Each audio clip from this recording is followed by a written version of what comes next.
Welcome to Awaken Your Canvas Within, consciously looking within ourselves for true well-being. My name is Kevin Benavides, and I'm so happy to have with me today Nick Petrella. He is a professor and first-year coordinator for the Health, Wellness, and Fitness program at Mohawk College in Hamilton, Ontario. And in addition, Nick is a mental health first aid instructor with the Canadian Mental Health Association, and he is also a mental health advocate. And I have him with me today. Hi, Nick. How are you? I'm good. How are you? I'm good. Thank you so much for being on the podcast and Thank you.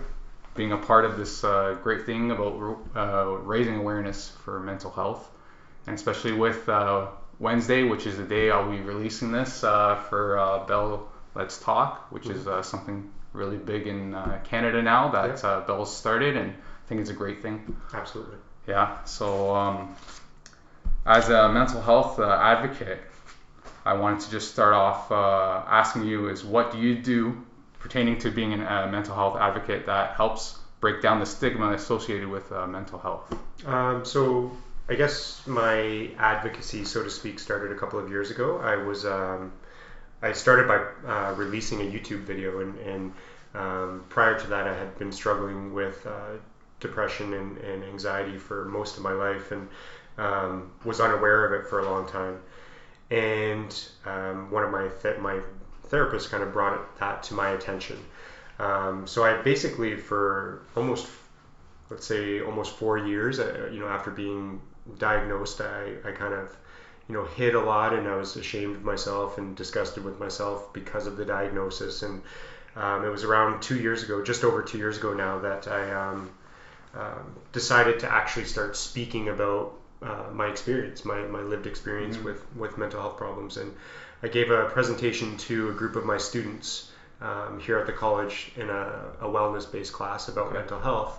And I basically laid out my life experiences, and from there it snowballed, because a lot of people wanted to hear from, first of all, a male that admitted of having a mental health problem, and also from somebody who, I was a college professor.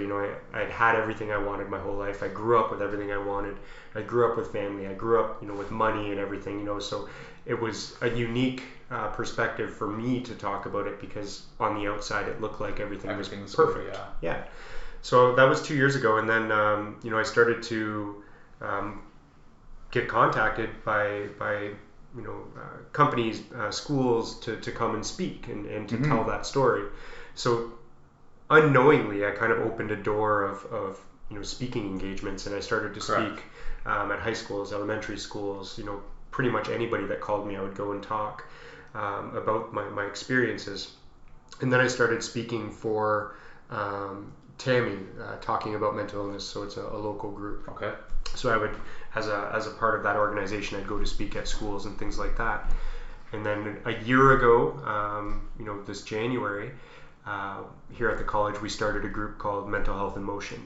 Okay. And there was three of us, a colleague of mine, Chantal Spock, who's also a professor, and then the director of counseling here at the college, Louisa Drost. The three of us got together and decided, kind of put our heads together, and we wanted to start a group for students and staff and faculty or whoever, where our overall objective was just to kind of create awareness.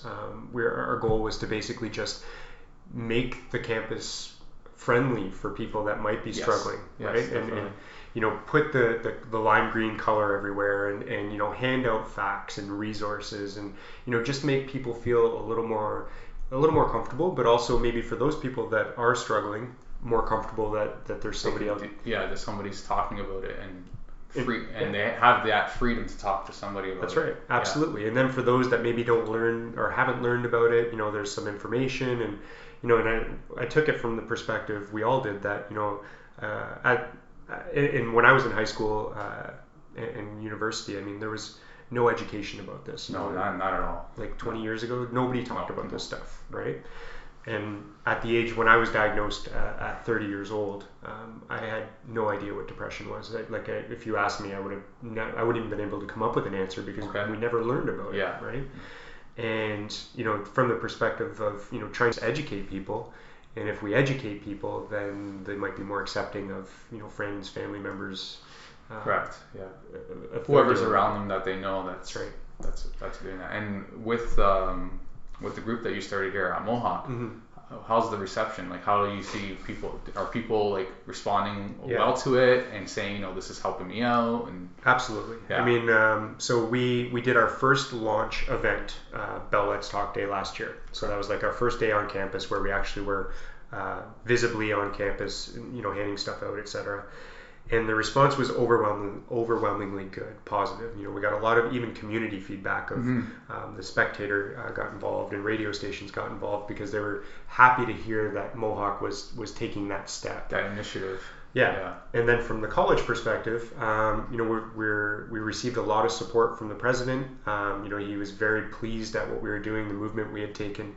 And college-wide, the support has been phenomenal in terms of, allowing us not only space and things like that, but the opportunity to continue to develop this program and offer these opportunities for our students. Yeah. And even though it's there's the three of us that kind of lead the group, it is a student-led group. Our students actually do the promotions. They volunteer and they hand stuff out, and they're wearing their green shirts and stuff like that. And it's good from a peer-to-peer perspective as well. Yeah. Definitely. So it's building that kind of relationship of a peer support network, even though there's no formal peer support, but just the idea that that they're seeing their peers, their fellow students talking about it. Yeah, and that's very important when you are going through something like a depression or anxiety, any kind of mental health, I guess. Yep. Is that if you do see people talking about it, you'll be able to open up more, and that's the whole part about raising awareness, because there is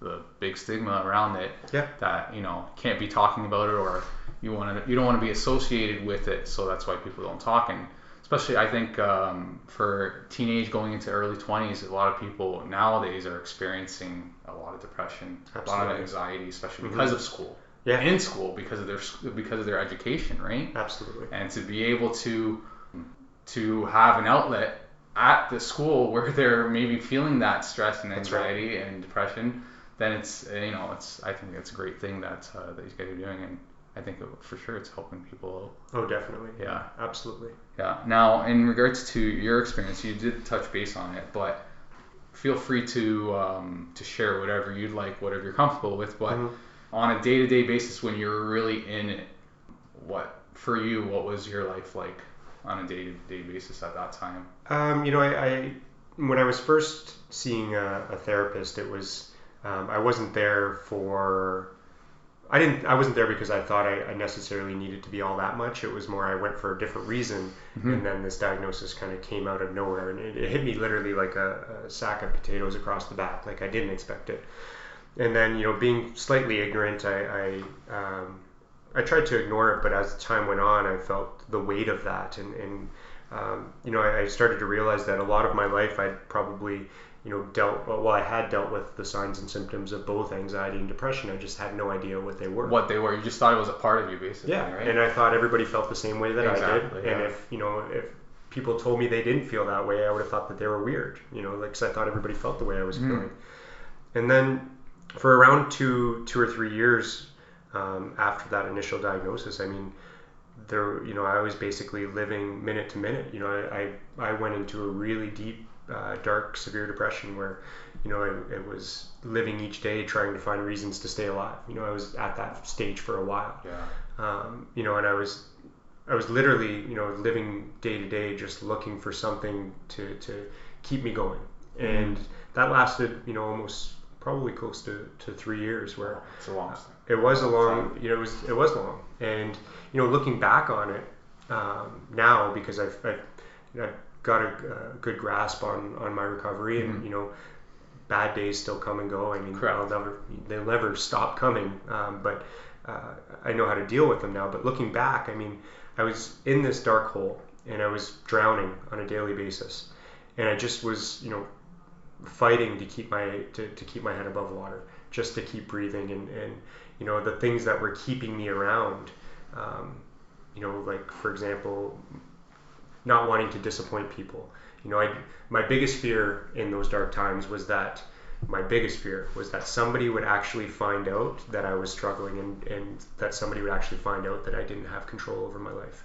That was my biggest fear. The shame of feeling like if somebody found out that I didn't have it all together, that they would think less of me, or I would disappoint them. So literally my poor self-confidence and self-esteem was what was keeping me going, because I was terrified that somebody would find out. And through that time, I probably saw a dozen therapists, different therapists, trying to find somebody that could offer what I needed or what I felt like I needed. I would literally say, until I met the therapist that I still keep in contact with, I couldn't find somebody that I felt comfortable talking to. Okay. I couldn't find somebody that I felt comfortable sharing this stuff with. And I couldn't find somebody that was able to give me that balance of education as well as therapy, right? Because I needed to understand myself what was going on. Yeah. I needed to know you need to know what was going on within yourself. That's right. Yeah. Or else I wouldn't be able to understand how to, in my opinion, I wasn't going to be able to understand how to defend myself or how to, take care of myself. And she was able to, she found that balance perfectly, and was able to get me out of that hole, and basically that was kind of like the beginning of my recovery, and learning how to deal with my triggers, and how to how to deal with the emotions as they came, as opposed to letting them bury me and drowning me type of thing. Yeah, but I completely agree with you on the fact that you have to be comfortable with the person you're talking to. That's one thing that I've always said since I started, recovering myself with my anxiety, is that you have to open up. That's the first thing, and I have to say that to anybody who's listening. You have to open up and talk to somebody. But at the same time, you have to be comfortable with that person, because the thing is, you're afraid of judgments and what that person is going to say, and not going to be, not going to understand you properly. And at the same time, even if you are going to a counselor, that counselor might not be the right fit. So it's finding the right person to talk to, even that though they are professional, they might not be that right person. And not to be discouraged about that, just keep on going with your process until you find that person that you're 100% comfortable, that you can just share what's going on inside of you with that person, so that they can help you out and give you the tools and kind of like the signs, and do this when this happens, like that kind of thing. Yeah, absolutely. And I think that's one of the biggest, I don't know how to phrase it, but one of the downfalls is, people don't find that person right away, and then they think that every therapist, counselor is going to be the same. And they stop going, or they just give up type of thing. But if I could, one message, that I had to learn the hard way was, no matter how strong you are, no matter how you were brought up, no matter all the life coping skills you have, because I thought that I could do it alone, and I thought I could do it by myself, and it took a hard realization that I couldn't, and that I needed somebody else's help. And I think that's one of the biggest, kind of roadblocks or hurdles for people, is to admit that they actually do need the help.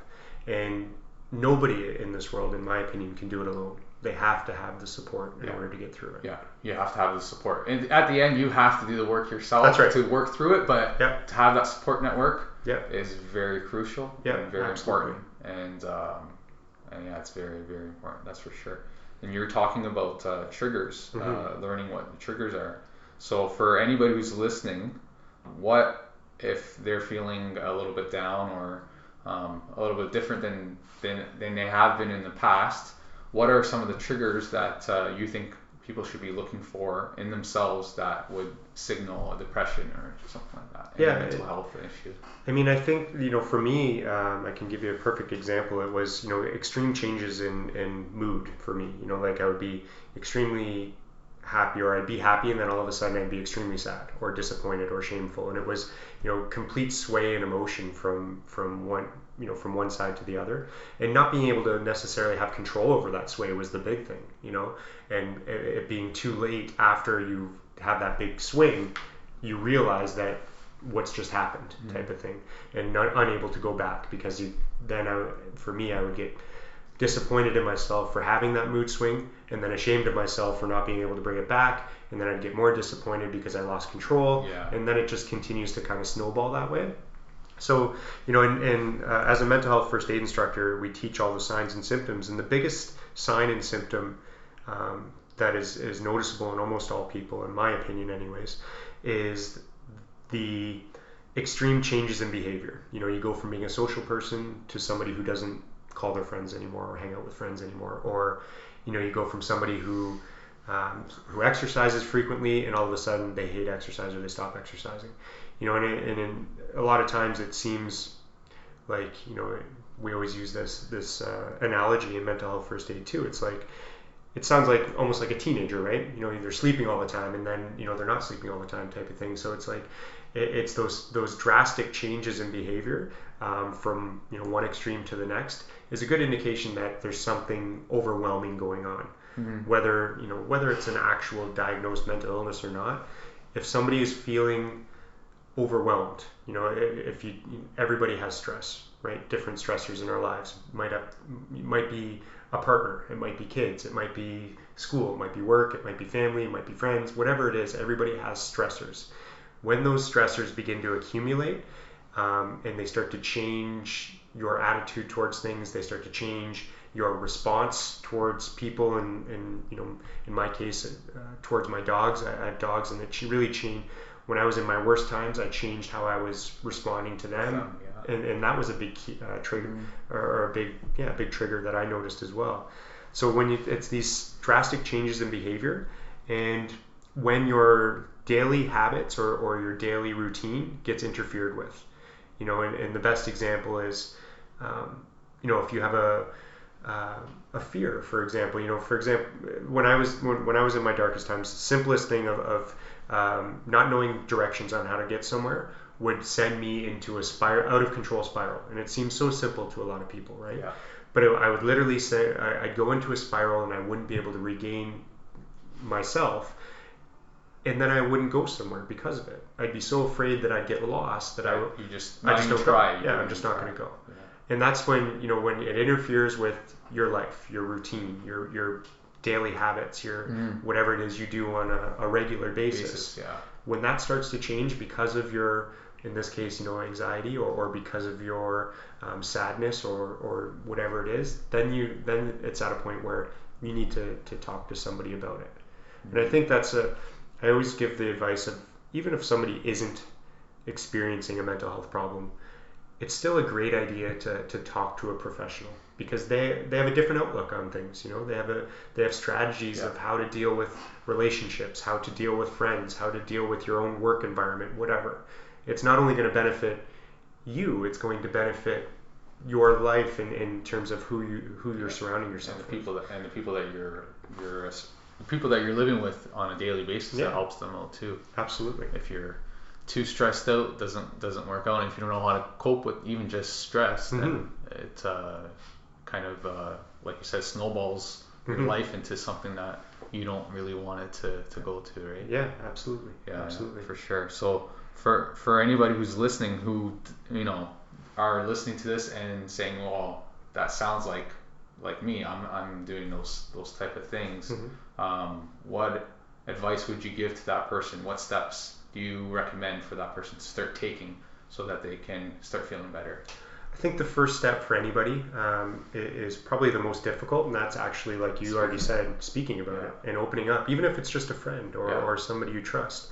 The hardest thing to do is to admit that there's something going on that maybe you don't necessarily have control over, or something going on that maybe you're not so proud of, right? Because that opens us up to be vulnerable to somebody else, and that's usually what people fear the most. But I think that's the most important step. And in any situation where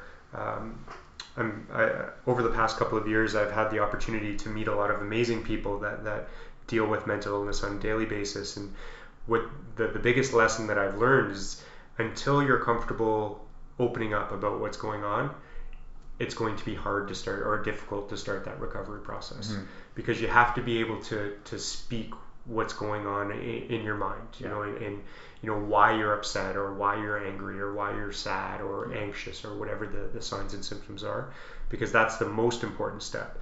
But for some, if they're not ready to open up and talk to somebody else, the idea that try and do some not do some research or do some reading. Try and find out for yourself what might be going on, because for me that was a big component too of, even though some of it, the diagnosis part was hard, very difficult for me, learning about it was important because it helped me understand and accept who I was. Yeah. And not be as ashamed as I once was of who I am, type of thing.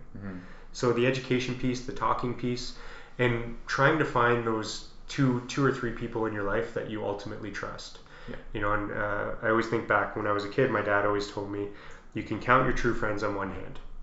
Nobody has more than 5 true friends in their life. And it's trying to find those true friends. And, it's finding those people that you trust, and that are non-judgmental and that are going to listen without trying to tell you how to fix it, or, that you need to change your outlook on life. You need to be more positive, hearing that kind of cliche advice. Somebody who can just sit across from you and listen to what's going on without telling you how to fix it. Yeah. Right? Which is difficult to do as well. But finding those people and using them as kind of like your support, your crutch to get through those difficult times. Yeah, definitely. On the one point you're saying about when you got diagnosed with the depression, it hit you hard. Yeah. One thing I just came up in my mind and I just want to share is, for anyone who's listening to this, don't make that diagnosis who you are. That's right. Great point. It's just it's like you caught a cold or you caught a flu. It's an illness. It's a disease. That's right. It's not who you are.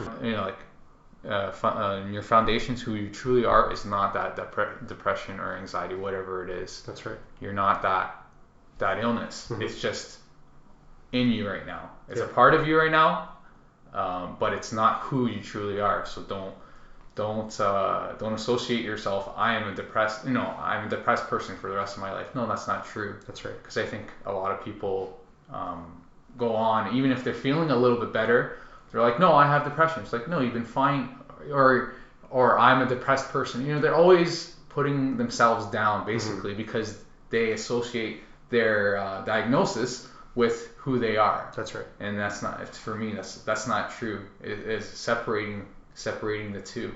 That's just an illness that you have right now that you're dealing with, but it's not who you really are. It's not you. Absolutely. And I mean, to take that one step further, I used to, or I have a colleague that works for Canadian Mental Health, and she says it best. It's like, if somebody is diagnosed with cancer, they're not cancer. Yeah, right? Exactly. That's not who they are anymore.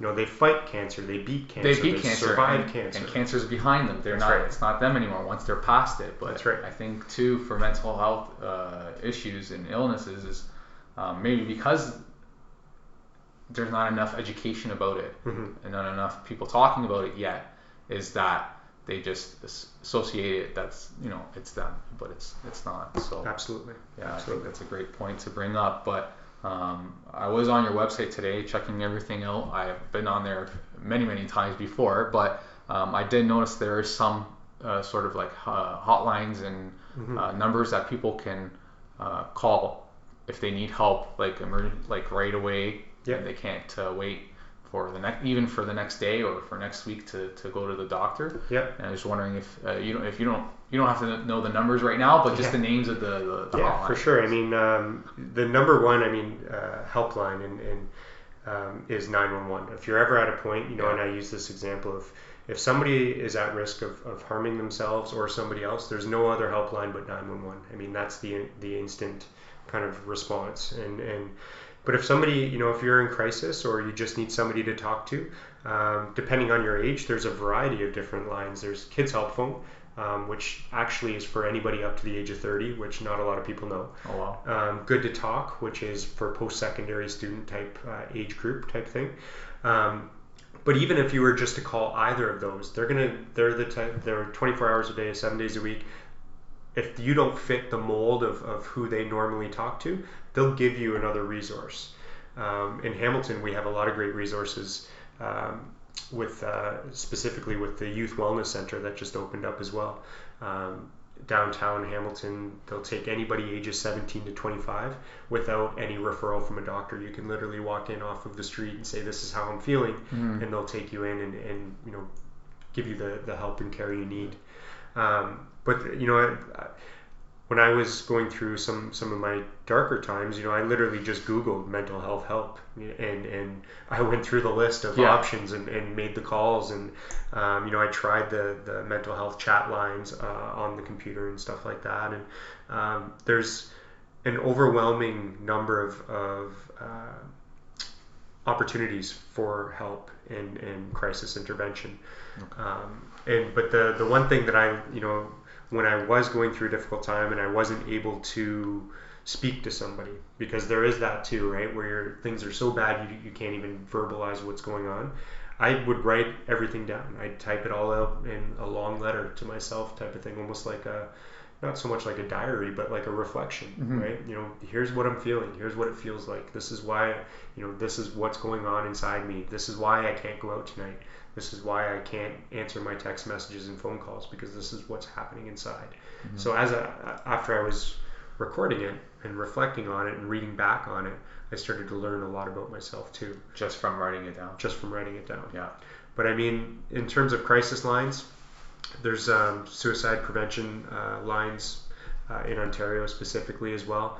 And again, to get any of those numbers specifically, hop on your phone or your computer and literally just type in mental health help, and you get mental health help Canada or Ontario, and you get a lot of resources. Yeah, and I'll be also posting some of the numbers on the podcast links when we release this. I'll put it all in there. Great. And so that anybody who's listening and it has everything up on the screen and they really are interested in getting some help, it'll be all there together. So great, perfect. We'll do that. So just before we end this off, I always end off the interview with the same question I'm asking all the guests. So the podcast is Awaken Your Canvas Within. So the analogy behind the canvas within is that within each human being, we have a canvas that we get to paint daily. And depending on how we paint that canvas is how our day goes. So we can pick bright colors. So we associate a color with emotions. So a bright color, red for love, pink for compassion, black for fear, or purple for guilt. So we get to paint that canvas every day. So I wanted to know from you is what are the colors that you choose to paint your canvas on a daily basis so that you have a good and positive day? Good. It's a great question. Two colors that stick out, is that are blue and yellow, blue and orange type of thing. Mostly because I learned to live by the idea that no matter how dark the day seems, there's always a light at the end of that tunnel, and the sky's the limit in terms of what you can actually do once you put your mind to it. And the idea that I realized that although the light that you're trying to, the happiness you're trying to achieve seems so distant, it's there. You just need to find the right path to get there, and the right support and the right methods of therapy for you, whether it be formal or not. The road to recovery is there. You just have to not give up on it. I love it. Yeah. Thank you so much for that answer. It was great. Thank you. And thanks for being on the podcast. You're and welcome. Raising the awareness for mental health. And hopefully this will help a lot of people out. Hopefully a lot of people will be able to listen and to share it with anybody who they think is going through a tough time in their life. And yes, thank you for taking time out of your day. No, your busy you're welcome. schedule. Thank you. I appreciate it a lot. All right, thanks, Nick. You're welcome.